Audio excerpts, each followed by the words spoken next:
আসসালামু আলাইকুম।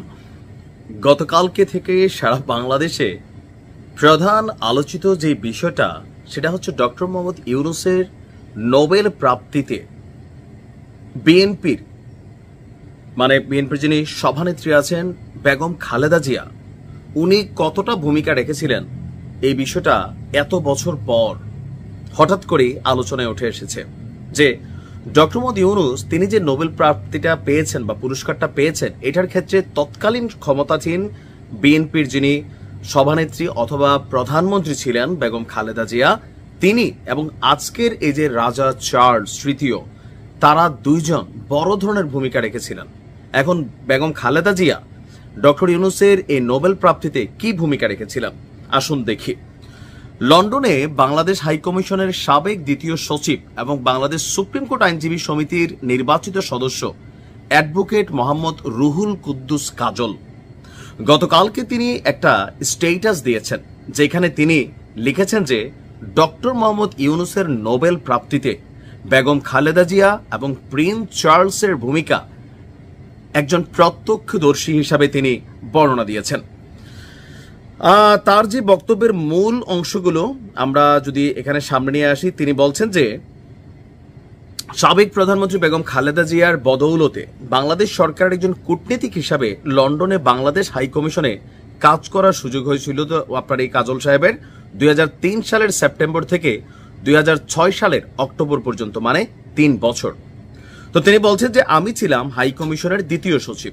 2005 সালে রানী এলিজাবেথ কমনওয়েলথভুক্ত দেশের কূটনীতিকের জন্য বাকিংহাম প্যালেসে একটি গার্ডেন সিটির আয়োজন করেন, গার্ডেন পার্টির। বাংলাদেশের পক্ষ থেকে তৎকালীন হাইকমিশনার জনাব মোফাজ্জল করিম, deputy high commissioner doctor Saiful Islam Khan এবং আমি দ্বিতীয় সচিব মোহাম্মদ কুদ্দুস স্ত্রীকে নিয়ে উপস্থিত ছিলাম। রাজকীয় রীতি অনুযায়ী প্রথমে রানী এলিজাবেথ, তারপর তার স্বামী ফিলিপস, প্রিন্স চার্লস সারিবদ্ধভাবে বিভিন্ন দেশের রাষ্ট্রদূতদের সাথে কুশলাদি বিনিময় করেন। তো বাংলাদেশে তখন বন্যা চলছিল। প্রিন্স চার্লস বন্যা পরিস্থিতি নিয়ে খোঁজখবর নিলেন, বাংলাদেশের প্রতি তার সমবেদনার কথা উল্লেখ করলেন। বন্যার প্রসঙ্গ শেষ করার পর হঠাৎ করে তিনি বলে উঠলেন, what are you doing about mister Yunus? তখন একথা শুনে আমরা তিনজনই অপ্রস্তুত হয়ে গেলাম, আসলে বুঝতেই পারিনি তিনি কোন ডক্টর ইউনূসের কথা বলছেন। আর প্রিন্স চার্লস বাংলাদেশের কোনো একজন একক ব্যক্তি সম্পর্কে কিছু বলবেন এটা আমাদের ধারণা ছিল না, কিন্তু তাকে জিজ্ঞাসা করা যায় না যে আপনি কার কথা বলছেন। আমাদের এমন অবস্থার মধ্যে তিনি বলে উঠলেন, I and Hillary are trying for Yunus Nobel prize, your government should come forward. মানে তিনি বললেন যে তিনি এবং হিলারি ক্লিন্টন ডক্টর মোহাম্মদ ইউনূসের নোবেল প্রাইজটা দেওয়ার জন্য বা ওনার নামটা সিলেক্টেড করার জন্য কাজ করে যাচ্ছে, আর তোমার সরকারের উচিত সামনে আসা।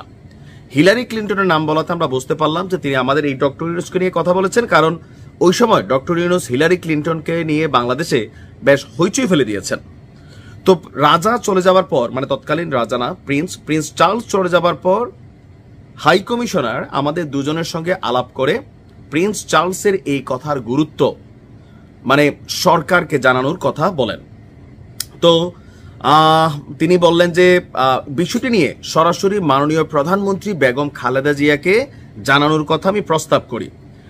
তো তখন মাননীয় প্রধানমন্ত্রীর মুখ্য সচিব ছিলেন ডক্টর কামাল সিদ্দিকী, আমাকে অনেক স্নেহ করতেন, আমার সঙ্গে তার যোগাযোগ ছিল। আমি তাকে ফোন করে হাই কমিশনার স্যারের সঙ্গে কথা বলিয়ে দিলাম। ডক্টর কামাল সিদ্দিকী বললেন মাননীয় প্রধানমন্ত্রীর সাথে কথা বলে, মানে বেগম খালেদা জিয়ার সাথে কথা বলে এ বিষয়ে তিনি হাই কমিশনকে জানাবেন। তো সম্ভবত ওই দিন কিংবা পরের দিনই জানালেন যে বেগম খালেদা জিয়াকে তিনি অবহিত করেছেন, এবং বেগম খালেদা জিয়ার প্রথম রিয়েকশনটা ছিল বাংলাদেশের একজন মানুষ নোবেল পাবে, এটা তো আমাদের জাতির জন্য গর্বের বিষয়। আমাদের সরকার ডক্টর ইউনূসের নোবেল প্রাপ্তির জন্য রাষ্ট্রীয়ভাবে সব ধরনের সহযোগিতা করবে। ডক্টর কামাল সিদ্দিকী প্রিন্স চার্লসের সাথে কি কথা হয়েছে তার একটা হুবহু বর্ণনা প্রধানমন্ত্রীর মুখ্য সচিব বরাবর আপনার মানে তারা যে কথোপকথনগুলো ছিল সেগুলো লিখিত আকারে বেগম খালেদা জিয়ার যে মুখ্য সচিব ছিল সেখানে তারা এটা আবার চিঠি লেখা পাঠালেন। তারপর হচ্ছে যে আমরা যদি দেখি তিনি বললেন যে আর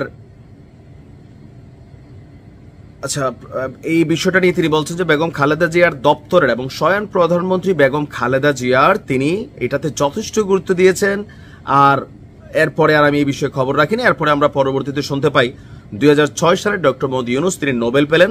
তার নোবেল প্রাপ্তির বিষয়ে খালেদা জিয়া এত বেশি সিরিয়াস ছিলেন যে সুইডেনে নিযুক্ত পরবর্তী রাষ্ট্রদূত জনাব আজিজুল হক যখন সুইডেনের রাজার কাছে তার পরিচয়পত্র পেশ করেন, তিনি তখন ডক্টর ইউনূসের নোবেল প্রাপ্তির জন্য বাংলাদেশ সরকারের পূর্ণাঙ্গ সমর্থন প্রকাশ করেন এবং সুইডেনের রাজার সহযোগিতা কামনা করেন।